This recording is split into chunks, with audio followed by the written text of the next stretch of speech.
Bismillahirrahmanirrahim. Assalamualaikum warahmatullahi wabarakatuh. Sebelumnya, perkenalkan, nama saya dari Yuanda. Saya dari Prodi Ilmu Al-Quran Tafsir semester 4. Dan dibuatnya video ini adalah untuk memenuhi tugas ujian tengah semester pada mata kuliah studi naskah tafsir Indonesia. Nah, yang terhormat kepada dosen pengampu atau dosen pengajar, yakni Al-Ustadz Mukhrij Sidki. Nah, di sini saya akan membawakan materi tentang naskah tafsir Buya Hamka. Nah, materi naskah tafsir Buya Hamka, sebelum kita merujuk kepada materinya, kita alangkah baiknya kita mengenal biografinya Buya Hamka secara singkat mungkin ya. Nah, kenapa disebut dengan nama Buya Hamka? Nah, nama Buya Hamka itu adalah nama aslinya adalah Haji Abdul Malik Karim Amrullah. Nah, Haji Abdul Malik Karim Amrullah itu disingkat dengan Hamka. Jadi nama Hamka itu adalah nama singkatan. Ini Haji Abdul Malik Karim Amrullah. Nah, yang sering kita terkenal dengan nama Buya Hamka. Terus beliau lahir pada 17 Februari tahun 1908 di Maninjau, Sumatera Barat. Dan beliau juga wafat pada tanggal 24 Juli 1981 di Jakarta. Dan profesi beliau adalah sebagai ulama, politikus, ulama, terutama ulama dalam ulama khususnya yang sekarang ini adalah ulama tafsir. Beliau memiliki tafsir yang namanya adalah tafsir Al-Azhar. Terus sebagai politikus beliau juga pernah memimpin Muhammadiyah pada zamannya. Beliau juga adalah filolog dan beliau juga adalah sejarawan. Terus dan karya yang terkenal itu adalah karya tafsirnya tafsir Al-Azhar. Dinamakan dengan tafsir Al-Azhar. Nah, itu sekilas tentang biografinya Buya Hamka. Selanjutnya,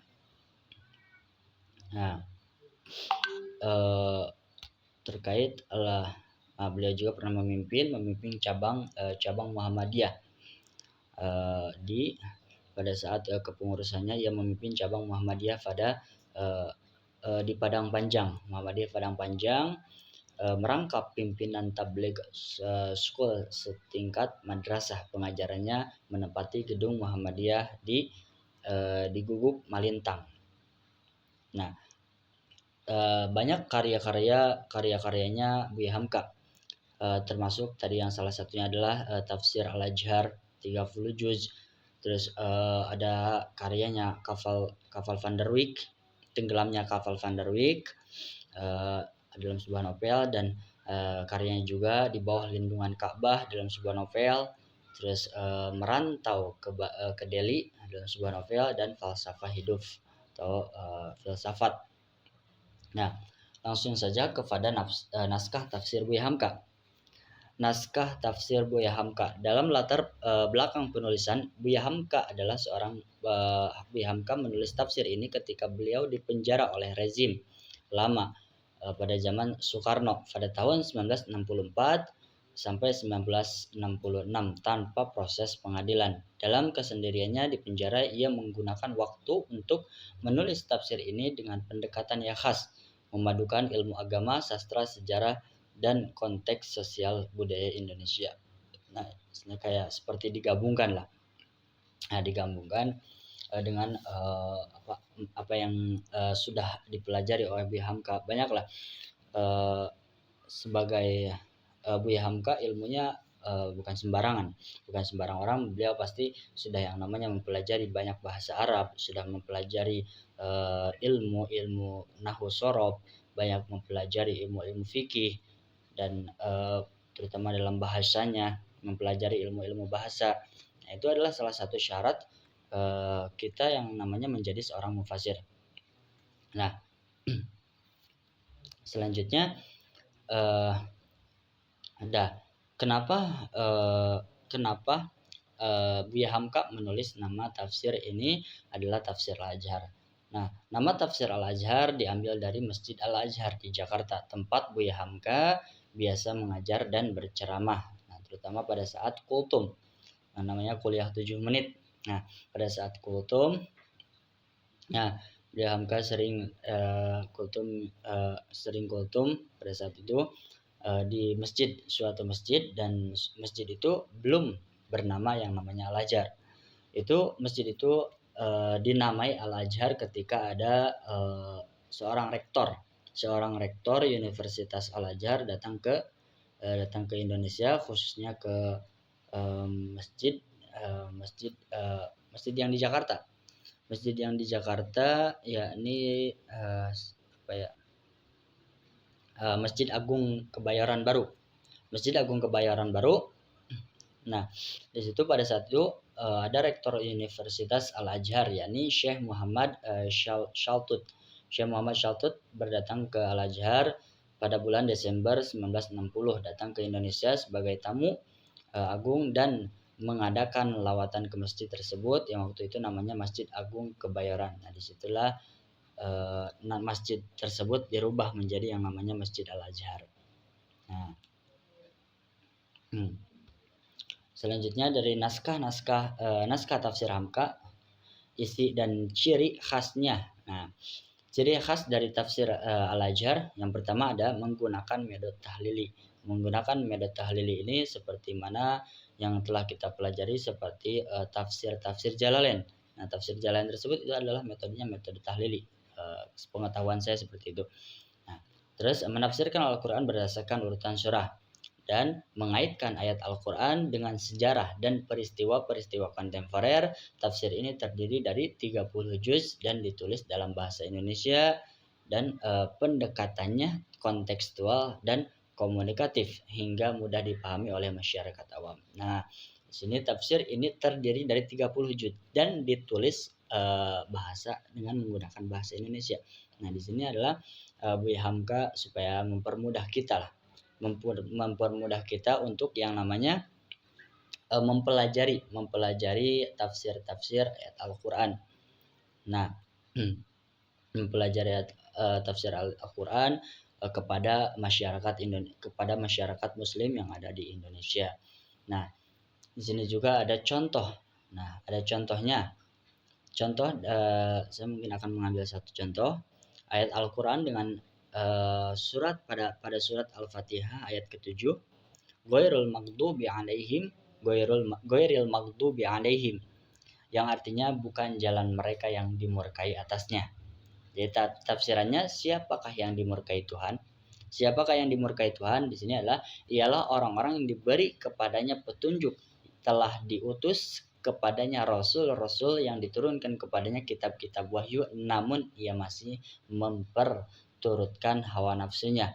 Telah ditegur berkali-kali, namun teguran itu tidak diperdulikan. Ia merasa lebih pintar daripada Allah dan Rasulnya.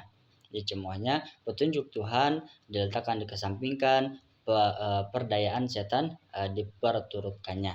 Nah, jadi maksudnya itu dalam pada kalimat tafsir ghairil maghdubi alaihim, bukan jalan mereka yang dimurkai atasnya. Siapakah yang dimurkai oleh Tuhan? Yang dimurkai oleh Tuhan adalah orang-orang yang melenceng, orang-orang yang jauh dari agama, orang-orang yang ketika sama Allah sudah diberi petunjuk, telah adanya wahyu telah ada wahyu Allah yakni Al-Quran, sudah diturunkan Al-Quran, sudah banyak ulama, sudah banyak hadis-hadis, sudah banyak para rasul utusan Allah, sedangkan mereka sudah diberi petunjuk tersebut. Nah, mereka itu malah melenceng, malah berbelok, malah mereka menuturkan hawa nafsunya.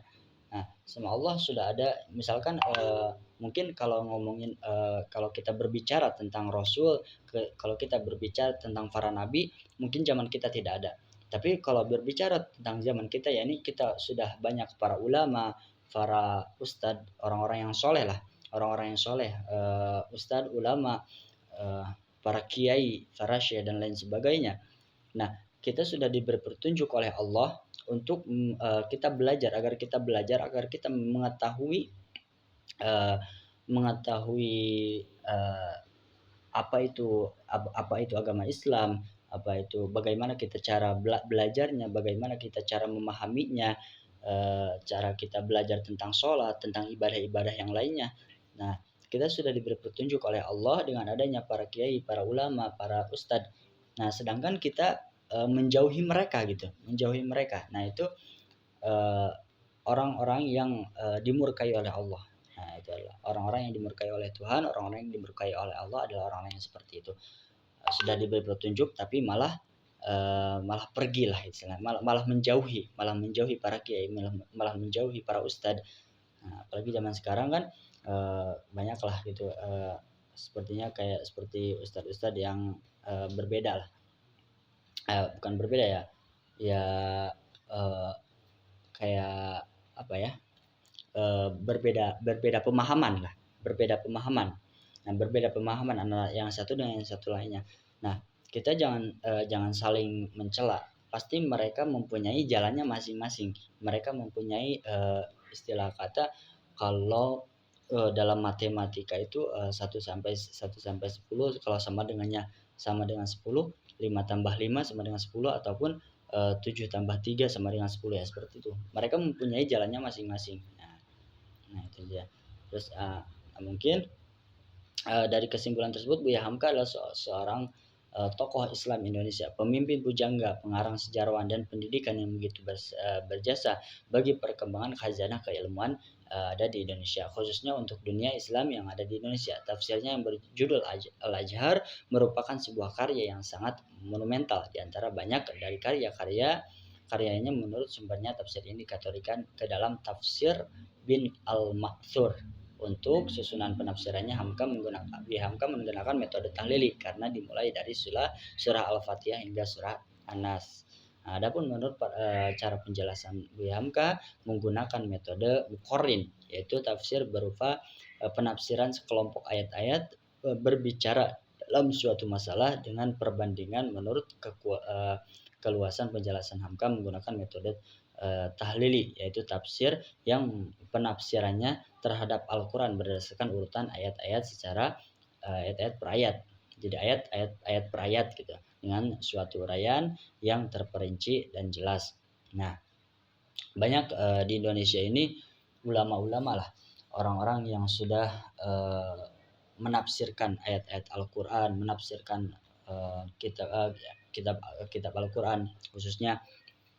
Nah, sini juga Buya Hamka ini termasuk tokoh yang populer, tokoh yang terkenal lah, bisa dikatakan terkenal di dunia ini. Seorang ulama tokoh Indonesia yang terkenal di mancanegara ataupun di dunia. Nah, dan mampu menghasilkan sebuah karya-karya seperti termasuk karya tafsir itu, tafsir Al-Ajhar, dan bisa ulama-ulama itu tertarik ulama-ulama di seluruh dunia tertarik dengan karyanya Buya Hamka. Banyak ulama-ulama Indonesia yang telah menafsirkan ayat Al-Quran. Nah, salah satunya ini adalah Buya Hamka dengan tafsir Al-Ajhar. Terus ada Syekh Nawawi Al-Bantani. Nah, Syekh Nawawi Al-Bantani itu ada pada tafsir Maruh Labib, ini tafsir Munir. Nah, terus ada lagi Syekh Quraisy Shihab tafsir Al-Misbah. Nah, tafsir banyaklah ulama-ulama Indonesia, ada beberapa ulama-ulama Indonesia yang sampai bisa terkenal di mancanegara.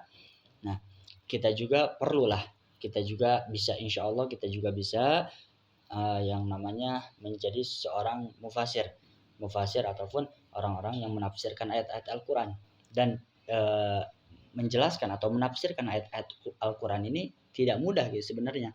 Sangat-sangat, dibilang mudah itu tidak gitu, dibilang sulit juga mungkin ya kalau orang-orang yang lebih paham, kalau orang-orang yang lebih, jago, yang belajarnya bisa itu, insya Allah pasti bisa.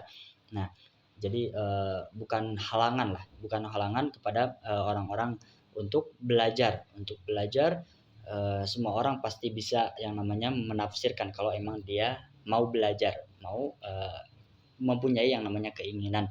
Nah, terutama sebelum kita, menafsirkan ayat Al-Qur'an, kita juga harus yang namanya apa, yang namanya mempelajari ilmu-ilmu yang lain.